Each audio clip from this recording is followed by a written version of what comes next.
ಶುಭೋದಯ ವೀಕ್ಷಕರೇ, ಇವತ್ತಿನ ಟಿಫನ್ ಬಾಕ್ಸ್ ಬಂದು ಸ್ನ್ಯಾಕ್ಸ್ಗೆ ಆ್ಯಪಲ್ ಹಾಕ್ಕೊಂಡಿದ್ದೀನಿ.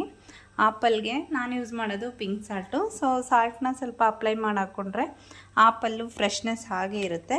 ಸೊ ಇದು ಬಂದ್ಬಿಟ್ಟು ರೆಡ್ ರೈಸ್ದು ಕರ್ಡ್ ರೈಸ್ ಮಾಡ್ತಾಯಿದ್ದೀನಿ. ಸೊ ಫಸ್ಟ್ ಸ್ಟಾರ್ಟಿಂಗು ತುಪ್ಪದಲ್ಲಿ ಒಗ್ಗರಣೆ ಹಾಕೊಟ್ಕೊತೀನಿ. ಕರಿಬೇವು, ಹಸಿಮೆಣಸಿನ್ಕಾಯಿ ಮತ್ತು ಸಾಸಿವೆ, ಇಂಗು ಅಷ್ಟೇ ಫ್ರೆಂಡ್ಸ್. ಅದೆಲ್ಲ ಹಾಕಿ ಇದು ಮಾಡ್ಕೊಂಡು ಒಗ್ಗರಣೆ ಕೊಟ್ಕೊಂಡು ಸೊ ರೆಡ್ ರೈಸ್ ಮಾಡಿ ಇಟ್ಕೊಂಡಿರ್ತೀವಲ್ಲ ಅದನ್ನು ಹಾಕ್ಕೊಂಡು ಲಾಸ್ಟಲ್ಲಿ ಎಲ್ಲ ಮಿಕ್ಸ್ ಆದಮೇಲೆ ಅದನ್ನು ತಣ್ಣಗಾಗಕ್ಕೆ ಬಿಡಬೇಕು. ಅದಾದಮೇಲೆ ಸ್ವಲ್ಪ ದಾಳಿಂಬೆ ಪೊಮಗ್ರೆನೇಟ್ ಆ್ಯಡ್ ಮಾಡ್ಕೊತೀನಿ. ಸೊ ಆಮೇಲೆ ಕರ್ಡ್ ರೈಸ್ ಲಾಸ್ಟಲ್ಲಿ ಹಾಕಿ ಈ ಥರ ಇದು ಮಾಡಿಕೊಂಡ್ರೆ ಕರ್ಡ್ ರೈಸ್ ರೆಡಿ ಆಗುತ್ತೆ.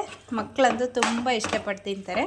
ಸೊ ಎಲ್ಲದಕ್ಕೂ ವೈಟ್ ರೈಸೇ ಯೂಸ್ ಮಾಡೋ ಬದಲು ರೆಡ್ ರೈಸಲ್ಲೂ ಬೇಜಾನ್ ರೆಸಿಪಿಗಳನ್ನ ಮಾಡ್ಬೋದು, ಹೆಲ್ತಿಯಾಗೂ ಇರುತ್ತೆ.